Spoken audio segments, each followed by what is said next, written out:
एक बच्चे ने अपने पिता से पूछा, पापा आखिर महान शब्द का मतलब क्या होता है? मैंने बहुत जगह पढ़ा है और सुना है कि वो व्यक्ति महान था, उसने ये किया, उसने वो किया। आप मुझे बताओ कि महान लोग कौन होते हैं और वे महान कैसे बनते हैं? पिता ने कहा, ठीक है। पिता ने बेटे को महान शब्द का अर्थ समझाने के लिए एक तरकीब सोची। उन्होंने बेटे से कहा, चलो दो पौधे लेकर आते हैं, एक को घर के अंदर लगा देते हैं और दूसरे को घर के बाहर। पौधे लगाने के बाद पिता कहते हैं, बेटा तुम्हें क्या लगता है इन दोनों पौधों में से कौन सा पौधा बड़ा होगा और सुरक्षित रहेगा?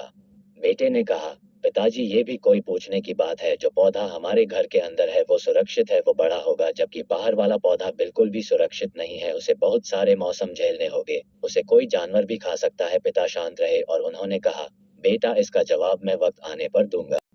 बेटा बोला, ओके पापा, और पढ़ाई करने 4 सालों के लिए बाहर चला जाता है और जब वापस आता है तो घर के अंदर के पौधे को देखकर कहता है, पापा मैंने कहा था ना, इस पौधे को कुछ नहीं होगा, ये सुरक्षित रहेगा। पिता मुस्कुराए और उन्होंने कहा, बेटा जरा बाहर जाकर उस दूसरे पौधे को देखकर आओ। बेटा जब बाहर जाकर देखता है तो एक बहुत बड़ा पेड़ वहां पर होता है। बेटे को यकीन नहीं हो रहा था कि आखिर वो इतना बड़ा कैसे हो गया, जबकि घर के अंदर का पौधा तो इससे 100 गुना छोटा है। पिता बेटे को समझाते हैं, बेटा ये पौधा इतना बड़ा पेड़ इसलिए बन पाया क्योंकि इसने हर मौसम का सामना किया, हजारों मुश्किलों से लड़ा। लेकिन अंदर वाला पौधा सुरक्षित होने की वजह से ना ही उसने कोई मौसम का सामना किया, ना ही उसे ठीक तरह से धूप मिली, और इसलिए वो बड़ा नहीं बन पाया। बेटा याद रखना, इस पेड़ की तरह दुनिया में वही व्यक्ति महान बन सकता है जिसने हजारों मुश्किलों का सामना किया हो, और जो अंदर वाले पेड़ की तरह जीवन भर सुरक्षित रहने की सोचेगा तो वो कभी महान नहीं बन पाएगा।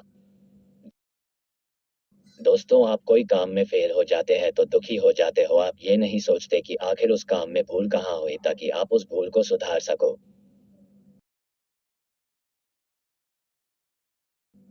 अगर आप बीच में ही हार मान लोगे तो अंदर के पेड़ की तरह आप भी अपने जीवन में बड़े नहीं बन पाओगे। महान लोग महान बनने से पहले बहुत बार फेल हुए हैं, उसके बाद ही वे महान बन पाए हैं। दोस्तों, हम आशा करते हैं आपको यह वीडियो पसंद आई होगी, तो वीडियो को लाइक कर दो और चैनल को सब्सक्राइब कर देना।